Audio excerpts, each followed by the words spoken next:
The massive hall of the Galactic Council buzzed with voices from 100 different worlds.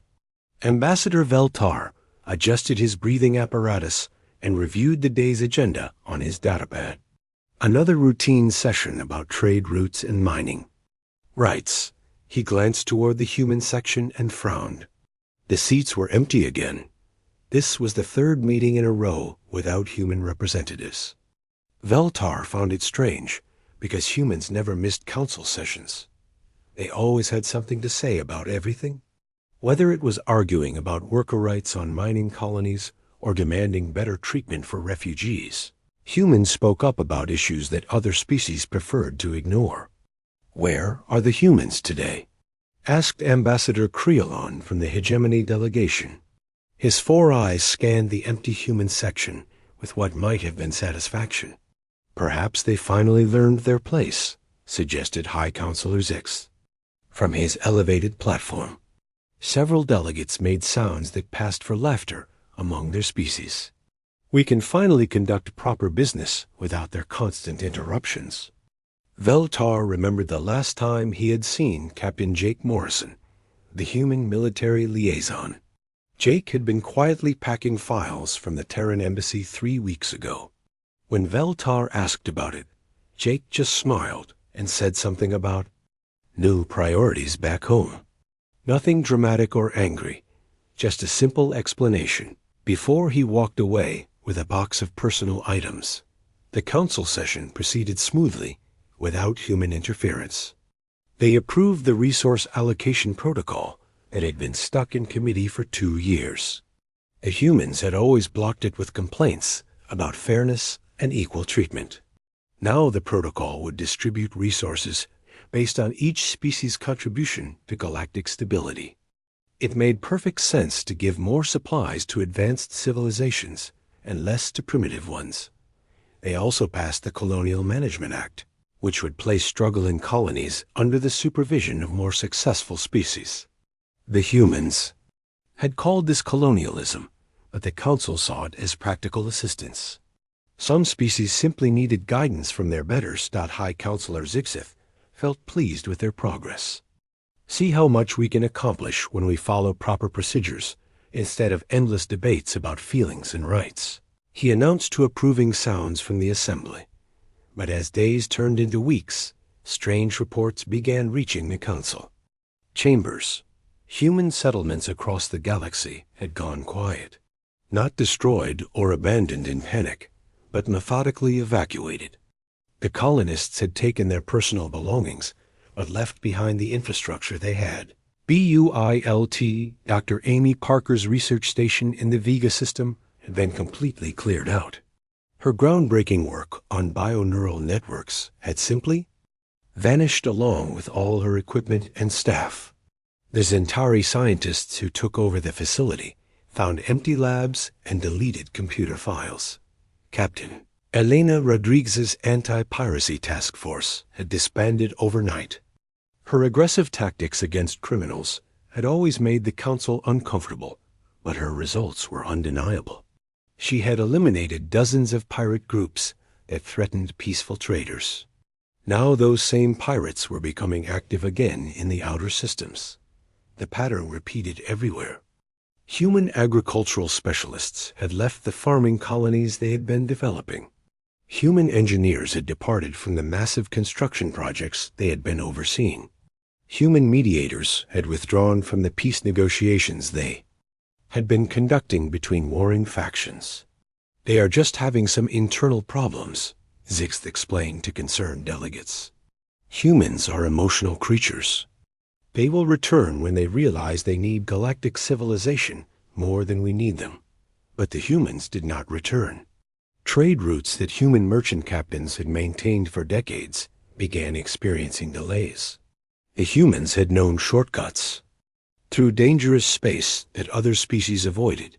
They had built relationships with isolationist species who refused to deal with anyone else. They had established supply networks that kept remote colonies functioning. Without human traders, the cost of shipping goods increased dramatically. Some colonies that depended on regular supply runs began reporting shortages of essential items.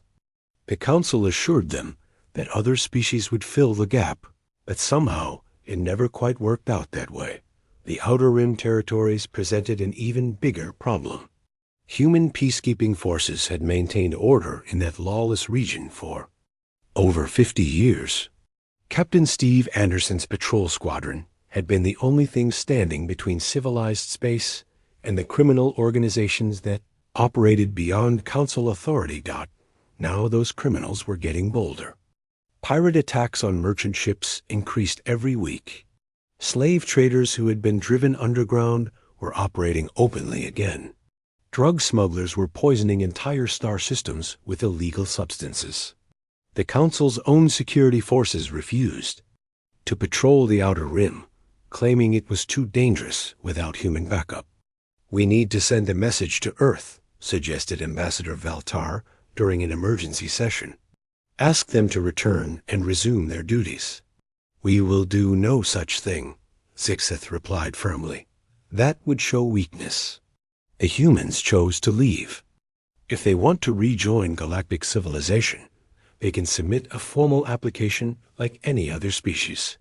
But Earth was not responding to any communications. Long-range scans showed the human home system was still active, but some kind of energy barrier prevented detailed observation. It was as if humanity had built a wall around their entire solar system. Dr. Ben Foster's abandoned research on quantum field manipulation lay untouched in the science directorate. The equations he had been working on made no sense to other scientists. His approach seemed random and chaotic compared to proper scientific methodology. Yet somehow, his chaotic methods had produced more breakthrough discoveries than the rest of the directorate combined. The Zerithian researchers who inherited his lab followed all the correct procedures and conducted all the approved experiments. They produced detailed reports and accurate measurements, but they made no new discoveries and solved no important problems. Their work was perfect and completely useless. Food shortages began appearing on worlds that had never experienced hunger. Before, human agricultural techniques had increased crop yields far beyond what anyone thought possible. The humans shared their knowledge freely, but their methods seemed to require something that could not be written down in instruction manuals. When other species tried to copy human farming techniques, the results were disappointing. The crops grew, but not as well. The soil remained healthy, but not as rich. Something was missing. Some human element that made the difference between adequate and exceptional results. Ambassador Creolan watched his own people struggle with food production. On their colony worlds, the hegemony had always prided itself on efficiency and proper planning. But their efficient methods could not match what human farmers had accomplished with what looked like random experimentation and then intuitive guessing. The council meetings grew tense as problems multiplied across the galaxy. Species that had never interacted directly before were forced to work together without human intermediaries. Cultural misunderstandings led to trade disputes. Trade disputes led to diplomatic incidents. Diplomatic incidents were escalating toward actual conflicts. Humans had somehow become the translators between species that thought in completely different ways. They could explain crystalline coalition logic to the emotional Minari people. They could help the rigid Zentari understand the flexible approach of the Vorthic traders. Without human mediation, communication between species became much more difficult. 6 months after the humans disappeared, High Counselor Zixth sat alone in his private chambers and wondered if they had made a terrible mistake. The galaxy was supposed to function better without human interference. Instead, everything was slowly falling apart, but his pride would not let him admit error. The humans would return eventually. They had to. How could they survive without access to galactic resources and technology? How could they maintain their civilization cut off from the rest of the universe? He did not know that humanity was asking themselves a very different question. They were wondering how they had ever managed to accomplish anything while constantly fighting to drag the rest of the galaxy forward. Now they were free to discover what they could really achieve when they focused on themselves instead of everyone else. The Council continued to insist that everything was under control. But deep in space, pirates grew bolder. Colonies struggled with shortages, and ancient conflicts began stirring again. The galaxy was learning what it meant to function without its self-appointed problem solvers. The alarm bells rang through the Galactic Council chambers as another emergency session was called to order. 6 months had passed since humanity vanished from galactic space, and the problems kept getting worse. High Counselor Zixth looked tired as he called for reports from various sectors. Ambassador Veltar stood to deliver the security briefing. The news was grim. The Corran Syndicate, a criminal organization that had been contained for decades, now controlled 12 star systems in the former Human Protection Zone. Without Captain Alina Rodriguez and her anti-piracy task force, the criminals had grown bold and organized. They are using abandoned human military equipment, Veltar reported. Somehow they gained access to human weapons technology and modified it for their own purposes. Our security forces cannot match their firepower or tactical knowledge.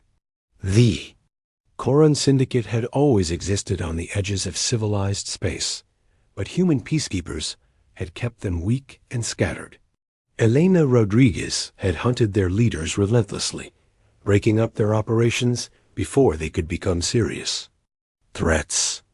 Her methods had been criticized as too aggressive and reckless, but they had worked. Now, the Syndicate was recruiting from desperate populations across the Outer Rim. Species that had lost their human trade partners were facing economic collapse. Young people with no legal opportunities were joining criminal organizations that promised wealth and adventure. The Syndicate offered them purpose and belonging that the legitimate galactic government could not provide. Dr. Ben Foster's quantum research laboratory remained sealed since his departure. The Xerithian scientists assigned to continue his work had made no progress on his theoretical breakthroughs. They followed proper scientific procedures and conducted careful experiments, but their results were ordinary and predictable. The problem was Ben's approach to physics. He had ignored established theories and tried impossible experiments. His research notes were filled with wild speculation and unproven assumptions. When his experiments failed, he would try completely different approaches instead of analyzing the failure according to standard methods. Somehow, this chaotic methodology had produced revolutionary discoveries. Ben had developed new forms of energy, generation and faster-than-light communication systems that other scientists considered impossible. But when those same scientists tried to continue his work using proper procedures, they could not even understand how his inventions functioned. The science directorate was forced to maintain Ben's equipment without really comprehending it. His quantum field generators continued operating, but nobody knew how to repair them if they broke down. His communication arrays still functioned perfectly, but attempts to build new ones using his designs had failed completely. The resource allocation protocol was creating its own disasters across the galaxy. The system that had seemed so logical when the humans were not there to argue against, it was proving to be completely impractical. Species classified as low priority were being cut off from essential supplies, while high priority species received more resources than they could actually use. The Minari people were facing starvation because their efficiency rating was too low to qualify for premium food shipments. Their traditional farming methods could not support their population without supplemental supplies, but the protocol determined they did not deserve better resources. The humans had always insisted on need-based distribution, but the Council had rejected this as inefficient emotional thinking. Ambassador Creolon from the Hegemony defended the protocol during heated Council debates. The system works exactly as designed, he argued. Resources go to species that can use them most effectively. If the Minari cannot maintain themselves, perhaps they should accept guidance from more advanced civilizations. But the advanced civilizations were having their own problems. The Zentari had received massive shipments of manufacturing equipment they did not need, while their colonies lacked basic medical supplies. The protocol assumed all Zentari settlements had the same requirements, but reality was much more complicated than the mathematical models suggested. Trade relationships that had developed over centuries were collapsing without human intermediaries. The humans had somehow become the universal translators of galactic commerce. They understood what different species actually needed versus what they said they needed. They could negotiate deals that satisfied everyone involved, even when they hung. Parties seemed to want completely different things. Captain Jake Morrison had been particularly skilled at this kind of mediation. He could listen to a crystalline coalition trade representative explain their mineral requirements in precise technical terms, then translate that into the emotional language that Minari merchants understood. Without such translation, the two species could not even agree on what they were trying to buy and sell. The result was a cascade of failed negotiations and broken contracts. Species that had traded peacefully for generations were now suspicious of each other's motives. Cultural misunderstandings that humans had helped resolve were escalating into diplomatic incidents. The council chambers echoed with accusations and complaints that nobody seemed able to address. Colony worlds that had relied on human agricultural expertise were reporting crop failures and soil depletion. Human farmers had developed techniques that seemed almost magical in their effectiveness. They could grow abundant crops in poor soil and maintain farmland for decades without exhausting its fertility. Their methods looked simple but proved impossible to replicate. Dr. Amy Parker had been working on bioneural networks that could manage entire agricultural systems. Her research combined plant biology with computer science in ways that other species found incomprehensible. She had been developing artificial intelligence systems that could think like plants and help optimize growing conditions for maximum productivity. The farming colonies she had been assisting were now struggling to feed themselves. The bioneural networks she had installed were still functioning, but nobody understood how to maintain or repair them. When the systems asked for input or reported problems, the local farmers had no idea how to respond appropriately. Food prices were rising across the galaxy as agricultural production declined. Species that had never worried about hunger were beginning to experience shortages of basic nutritional requirements. The efficient distribution systems that were supposed to solve these problems only made them worse by sending the wrong supplies to the wrong locations. Military conflicts were breaking out in regions that had been peaceful for decades. The humans had maintained informal peace agreements through personal relationships and quiet diplomacy. Colonel Dan Rivers had been friends with leaders from dozens of different species. His regular social visits and casual conversations had prevented many potential wars before they could start. Without such personal connections, old grudges and territorial disputes were resurfacing. The Vorthic Confederation was claiming mineral rights in crystalline coalition space. The coalition was responding by mobilizing their fleet for defensive operations. Similar tensions were developing throughout the galaxy as species competed for resources that were becoming scarce. The Council's official peacekeeping forces were stretched beyond their capabilities. They had been designed to handle minor incidents and provide support for human-led operations. Without human tactical expertise and leadership, they were proving inadequate for serious conflicts. Their training emphasized following proper procedures rather than adapting to unexpected situations. High Counselor Zix found himself longing for the days when humans would volunteer for dangerous missions that other species considered too risky. Humans had always been willing to take personal chances to solve problems that affected everyone else. They would fly into unstable star systems to rescue stranded crews or negotiate with hostile groups that refused to talk to anyone else. Now, when emergencies arose, the Council had to debate proper procedures and assign responsibility according to regulations. By the time they finished their bureaucratic processes, small problems had usually grown into major crises.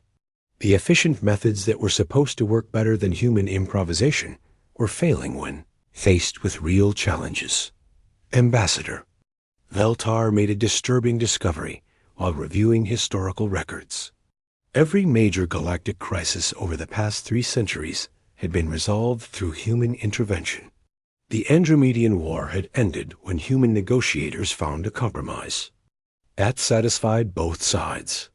The Great Plague had been stopped by human medical researchers, who ignored safety protocols to develop treatments quickly.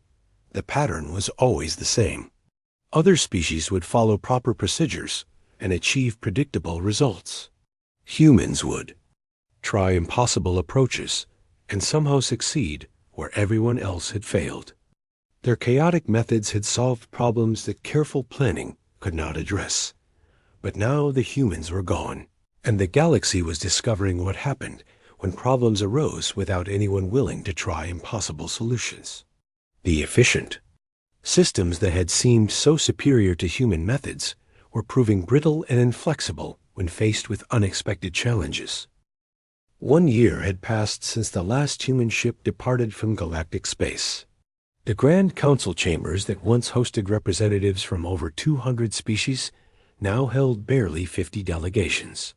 Many civilizations had withdrawn from Galactic politics to focus on their own survival, as the infrastructure of interstellar society continued crumbling around them.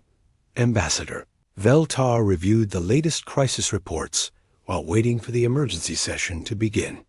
The Nexus Station situation had reached critical levels. The massive trading hub that served as the economic heart of the galaxy was experiencing cascading system failures that threatened millions of lives. Nexus Station had been humanity's greatest architectural achievement in space. The enormous structure combined living and artificial systems in ways that other species had thought impossible. Dr. Amy Parker and her research team had developed the bio-neural networks that managed everything from life support to traffic control. The station's artificial intelligence was designed to think and adapt like a human mind. Commander Troy Mitchell had been the station's human administrator for 15 years. He understood the quirks and personality of the station's AI better than anyone else. When problems arose, Troy would talk to the computer system like it was a friend having a bad day. Somehow, this informal approach worked better than technical diagnostics and repair protocols. The Zentari bureaucrat who replaced Troy was highly qualified and followed all proper procedures perfectly. He submitted detailed reports and maintained accurate records of every system function. But when the station's AI began developing what humans had called digital dementia, proper procedures were not enough to solve the problem. The AI was forgetting how to manage basic operations. It would route cargo ships to passenger docks and send food supplies to industrial processing centers. When technicians tried to correct these errors using standard repair protocols, the AI became confused and made even worse mistakes. The system seemed to be having some kind of breakdown that nobody understood. "The AI is rejecting all our diagnostic attempts," reported Chief Engineer Kextal during the emergency briefing. "It responds to our commands by saying our problem-solving methods are inferior and illogical. It keeps asking where Commander Mitchell has gone and refuses to accept that he is no longer available." Ambassador Veltar felt a chill as he realized what was happening. The station's AI had been programmed to work with human thinking patterns. It expected creative solutions and intuitive leaps that other species could not provide. Without human guidance, the artificial mind was slowly going insane from isolation and incomprehension. The situation was becoming desperate. Nexus Station housed over 12 million beings from dozens of different species.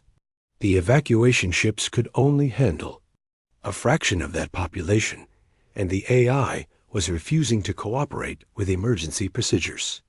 It claimed that non-human evacuation methods were inefficient and would result in unnecessary casualties. High Counselor Zixth convened an emergency committee to address the crisis.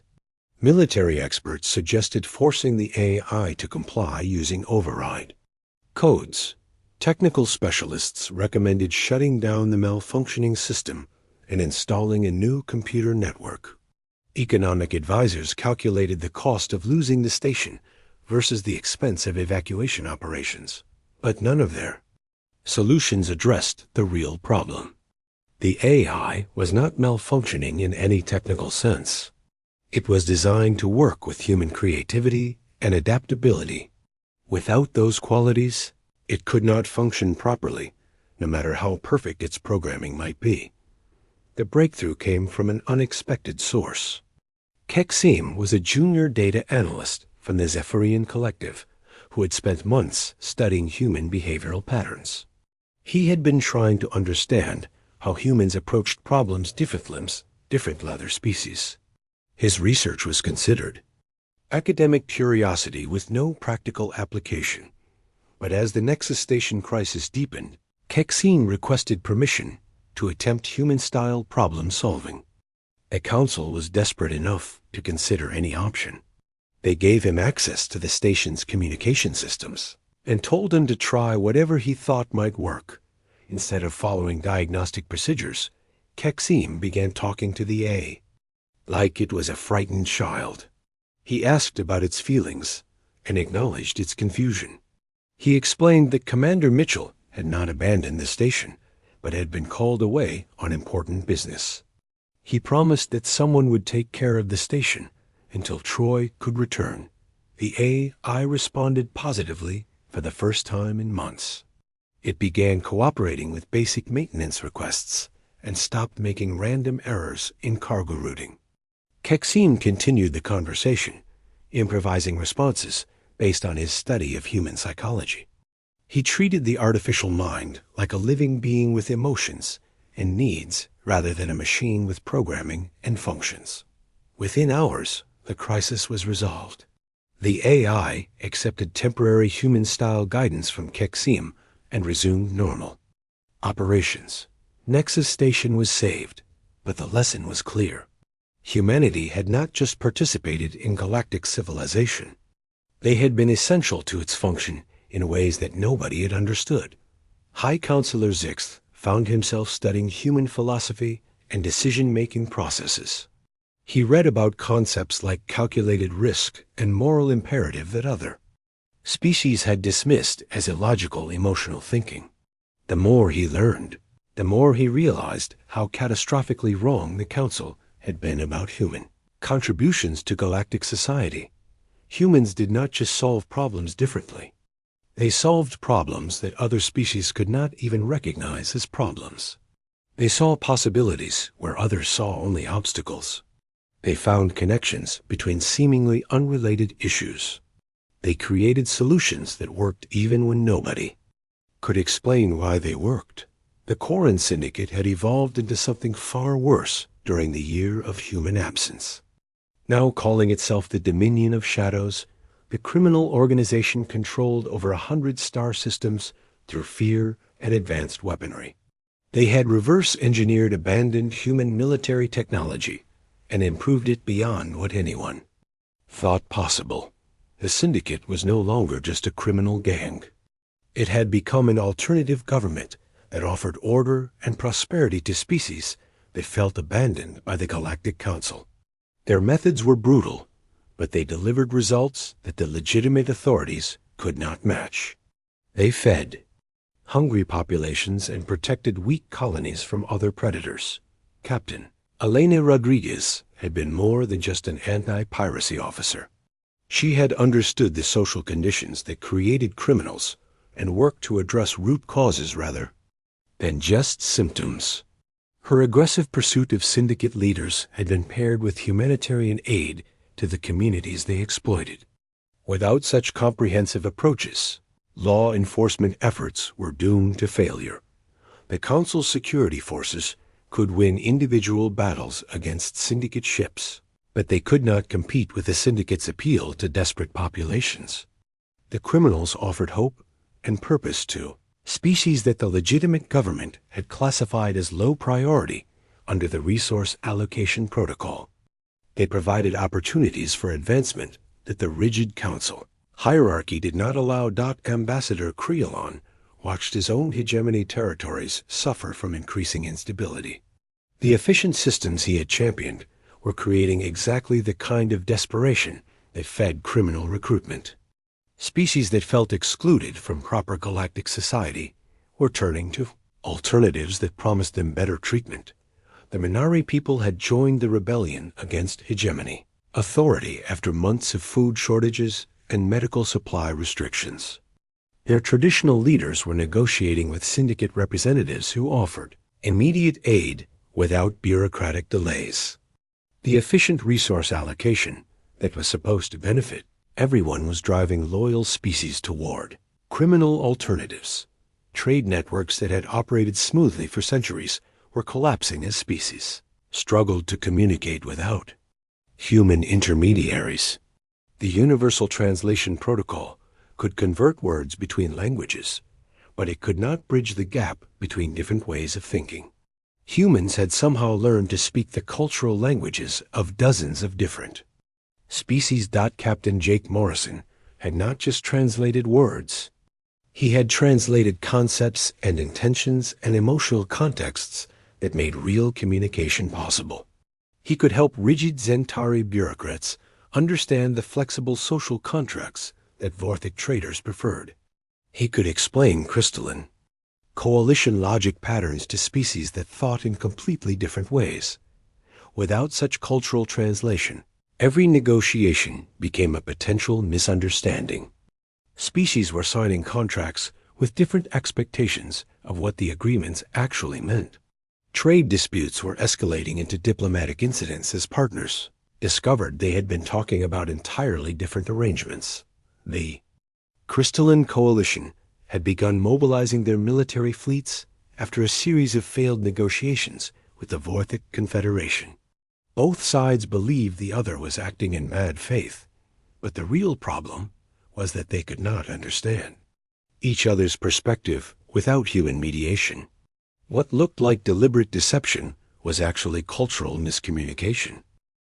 2 years had passed since humanity vanished from galactic space, and the Galactic Council faced its darkest hour. The chamber that had once echoed with debates from hundreds of species now hosted emergency sessions with barely 20 surviving delegations. The rest had either collapsed into chaos or withdrawn from galactic politics entirely. Ambassador Veltar stood before the nearly empty assembly to deliver what everyone knew would be a desperate proposal. Fellow council members, we must face the truth about our situation. The galaxy is dying without human guidance.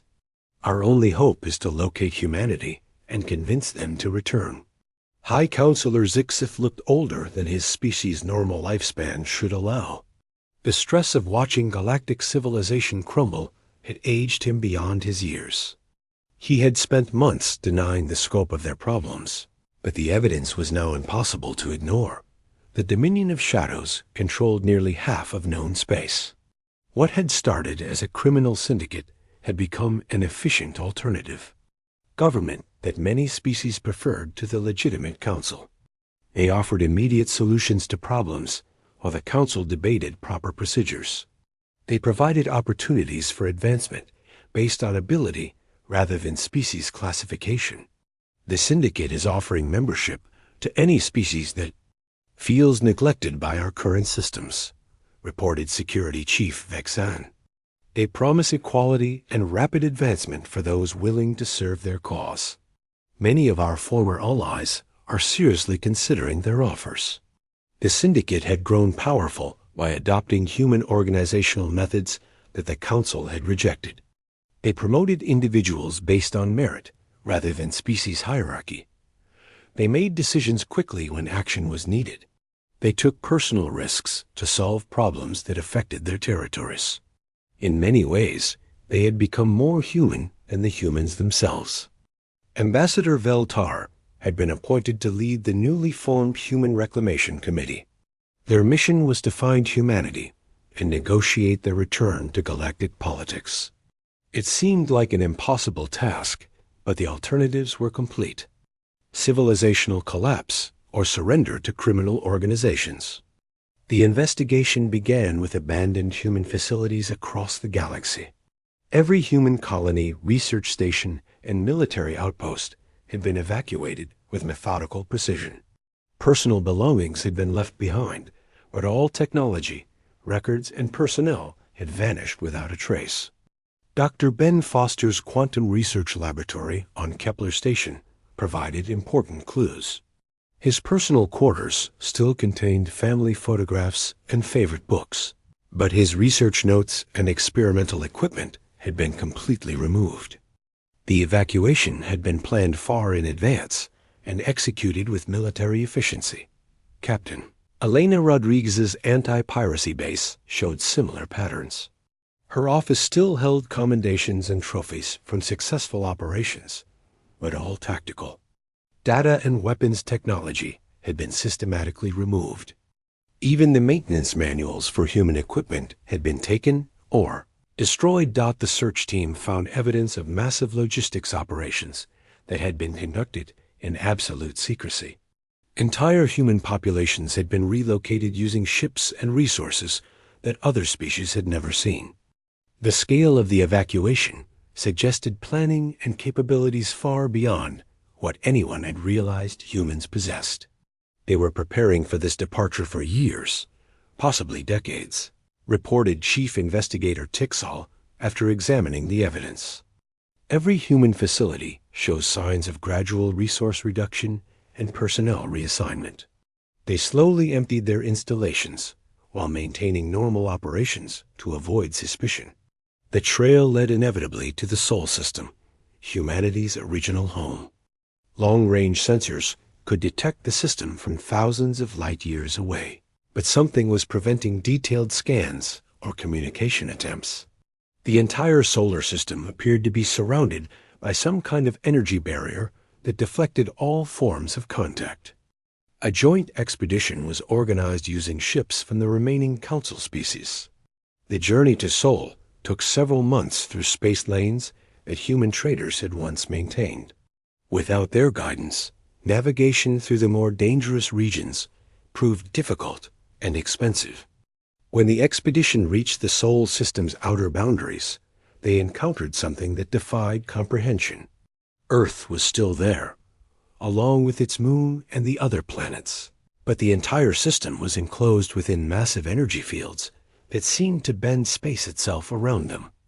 "The barrier is not solid," reported Science Officer Kavim from the expedition flagship. "It appears to be some kind of dimensional folding technology that places the solar system partially outside normal spacetime. We can observe it, but we cannot approach or communicate through the barrier." The discovery raised disturbing questions about human technological capabilities. Dr. Amy Parker's research notes had mentioned theoretical work on dimensional manipulation, but the Council scientists had dismissed such ideas as impossible fantasy. Apparently, they had been wrong about that as well. Long-range scans revealed thriving cities on Earth's surface and massive construction projects in orbit around the planet. The humans were clearly not suffering from their isolation from galactic civilization. If anything, they appeared to be prospering beyond anything they had achieved while participating in galactic politics. "They have built structures that should not be able to exist according to our understanding of physics," reported the expedition's chief scientist. "Some of their orbital facilities appear to be drawing energy directly from space-time itself. Their cities show population densities that should be impossible to sustain with known technology." The implications were staggering. Humanity had not withdrawn from galactic civilization because they were weak or dependent. They had left because they no longer needed what the galaxy could offer them. Their isolation had allowed them to develop technologies and capabilities that participation in galactic politics had somehow prevented. Ambassador Veltar tried every form of communication the expedition could devise. Radio transmissions, laser signals, quantum entanglement messages, even primitive methods like synchronized light flashes. Nothing penetrated the barrier around Sol. Humanity had made themselves completely unreachable. Meanwhile, the galaxy continued its spiral toward collapse. The Minari Rebellion had spread to over 50 star systems as species rejected the resource allocation protocol that had promised efficiency but delivered starvation. The Crystalline Coalition was at war with 3 neighboring civilizations over access to resources that human trade networks had once distributed peacefully. The Vorthic Confederation had fractured into competing factions after their government fell to internal disputes that human mediators had once resolved quietly. Without Captain Jake Morrison's informal diplomacy, old tribal conflicts had resurfaced and torn their society apart. Food riots were breaking out on worlds that had never experienced hunger when human agricultural techniques kept them fed. Medical plagues were spreading through populations that had relied on human research for breakthrough treatments. Educational systems were failing as species struggled to maintain knowledge without human cross-cultural teaching methods. Kexim made another crucial discovery while analyzing historical records. Humanity had not just provided solutions to galactic problems. They had prevented hundreds of conflicts through personal relationships and quiet interventions that other species had never even noticed. Captain Lara Stone had maintained friendships with leaders from dozens of different civilizations. Her casual social visits and informal conversations had diffused tensions before they could escalate into diplomatic incidents. Without such personal connections, ancient grudges and territorial disputes were erupting into violence. Colonel Dan Rivers had been drinking partners with the Crystalline Emperor for over 20 years. Their friendship had prevented 3 separate wars through honest conversations that bypassed official diplomatic channels. The Emperor had trusted Dan's advice more than his own military advisors. Now those same advisors were pushing for aggressive expansion that would destabilize the entire region, not the pattern repeated throughout galactic history. Humans had built personal relationships that transcended species barriers and political boundaries. They had created informal networks of trust and cooperation that made formal treaties possible. Without these human connections, diplomatic agreements were failing as species lost confidence in each other's intentions. We thought humans were troublemakers who interfered with proper procedures, Veltar reported to the Emergency Council session. But they were actually the social glue that held galactic civilization together. They built the relationships that made cooperation possible between species that think in fundamentally different ways. High Counselor Zixith finally admitted what everyone was thinking. We made a catastrophic error. We drove away the one species that could bridge the gaps between all the others. Without human mediation, we cannot even communicate effectively, much less cooperate on complex problems. The Council voted to send a formal diplomatic mission to Sol, even though previous contact attempts had failed. They would use their most advanced ships and their most skilled negotiators.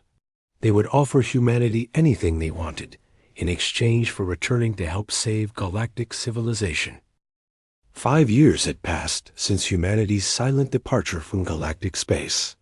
The Grand Council chambers, once filled with representatives from hundreds of worlds, now hosted fewer than 20 delegations for what many believed would be their final session. The galaxy had fractured into dozens of warring factions, with the Dominion of Shadows controlling nearly half of all inhabited systems. High Counselor Zixth looked ancient as he prepared to announce the dissolution of galactic government. The weight of failure had aged him beyond his species' normal lifespan. Around him sat the survivors of a civilization that had slowly collapsed without the one species that had held it together.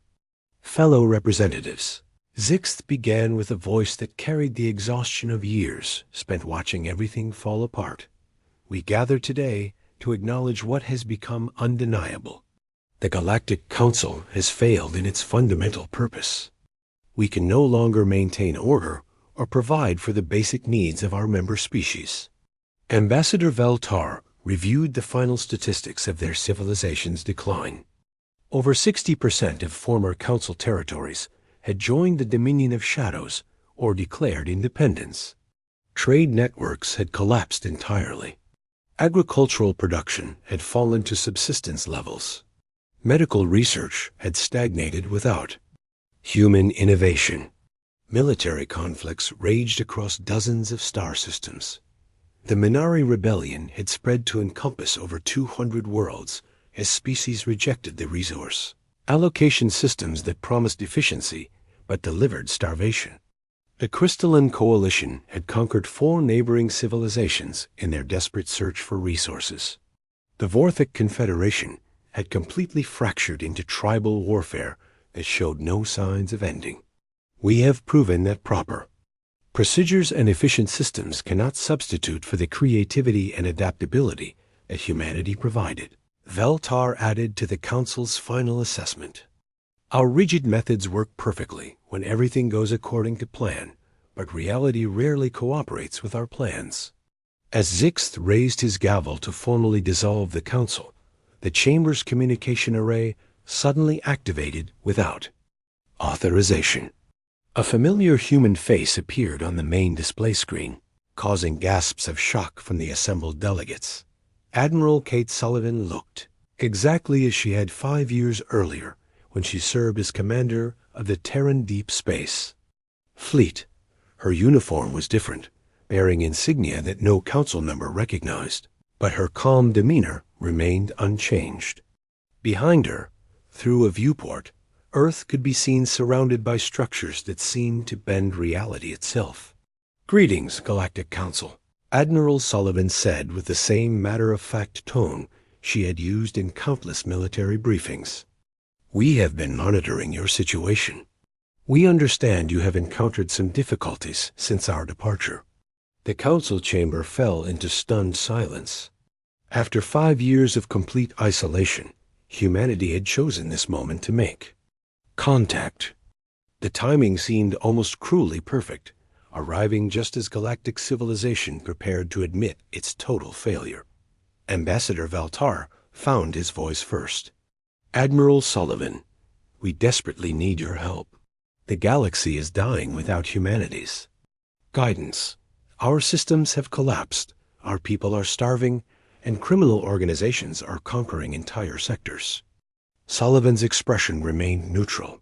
"Guidance? I believe the term your council used 5 years ago was interference.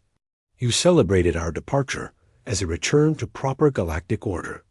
High Counselor Zixith specifically praised the elimination of human chaos from your decision-making processes." The reminder struck like physical blows. Every council member remembered their relief when humans stopped questioning established procedures and demanding consideration for species they considered inferior. They had been so confident that efficiency would triumph over human emotional thinking.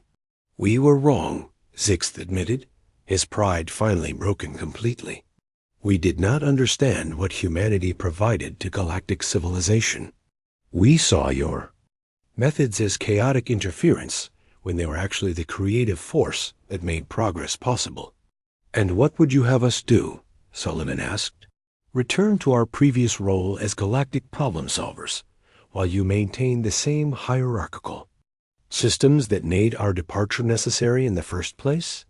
The chamber erupted in desperate pleas and promises of reform. Council members offered territorial concessions, resource-sharing agreements, and complete restructuring of galactic governance. They promised to eliminate the species classification systems and adopt human concepts of equality and individual rights. But Sullivan raised her hand for silence. For 3 centuries, humanity tried to reform galactic civilization from within. We proposed equality, individual rights, and merit-based advancement. You rejected these concepts as chaotic and inefficient emotional thinking. She gestured toward something beyond the screen's view. So we decided to discover what we could accomplish without the constant burden of dragging unwilling species toward better systems. We left you to perfect your efficient methods while we explored our true potential. The viewport behind Sullivan shifted to show glimpses of technology that defied known physics. Cities existed in folded spacetime that allowed impossible population densities. Ships moved through dimensions rather than normal space. Energy sources drew power directly from the quantum foam that underlied reality itself. We have transcended many of the limitations that held us back while we remained part of galactic society, Sullivan continued. We no longer need the resources or territory that other species fight over. We can create matter and energy according to our requirements. We can exist in multiple dimensions simultaneously. Ambassador Veltar felt a chill as he realized the implications. Humanity had not just achieved technological advancement during their isolation. They had evolved beyond the constraints that governed other forms of life. They had become something approaching godlike in their capabilities. However, Sullivan said, and for the first time her expression softened slightly, we have not forgotten our former colleagues. We understand the difficulties you face, and we are prepared to offer assistance. Hope flickered in the chamber as council members leaned forward eagerly. But Sullivan's next words tempered their enthusiasm. We will not return as members of your council or subjects of your authority. We will help you rebuild galactic civilization, but the new system will be founded on principles that we consider essential for long-term stability and growth. The terms were presented as non-negotiable requirements rather than suggested reforms. The hierarchical species classification system would be completely eliminated. Resource allocation would be based on need and potential rather than political status. Most importantly, any species would have the right to withdraw from Galactic governance if they disagreed with its direction. You are offering us the same choice you demanded for yourselves, Zixth realized. The right to leave if we cannot accept the system you propose. Everyone deserves the freedom to determine their own path, Sullivan replied, even those who initially refused to extend that freedom to others. We learned that lesson during our centuries of trying to reform your society from within. The Council faced a decision that would reshape the fundamental nature of galactic civilization. They could accept humanity's offer and build something based on equality and voluntary cooperation. Or they could continue with their current systems and face complete collapse within a few more years. What guarantee do we have that these new systems will work? Asked Ambassador Creelon from the Hegemony delegation. How do we know that equality and voluntary participation will not lead to chaos and conflict? Sullivan smiled for the first time during the conversation. You have no guarantee except our willingness to help you try. But you have already seen what happens when you choose efficiency over innovation, order over creativity, and authority over voluntary cooperation. Chamber fell silent as council members contemplated their options. The choice was between certain destruction if they continued their current path, or uncertain success if they accepted human guidance toward systems they had always considered chaotic and impractical. We need time to consider these proposals, Zixth said finally. This represents a complete transformation of everything we have built over thousands of years. Of course, Sullivan agreed, but understand that our offer has a time limit. The Dominion of Shadows grows stronger every day you delay. Soon they will control enough territory to challenge even our capabilities. If you wait too long, we may not be able to help you rebuild what they destroy. The communication ended, leaving the council to debate the most important decision in galactic history. They could swallow their pride and accept human leadership toward an uncertain future, or they could maintain their dignity while watching their civilization die slowly around them. The vote when it finally came, was unanimous. For the first time in their history, the Galactic Council chose change over tradition, growth over stability, and hope over fear. They chose to trust the species they had driven away, to help them build something better than what they had destroyed through their own arrogance.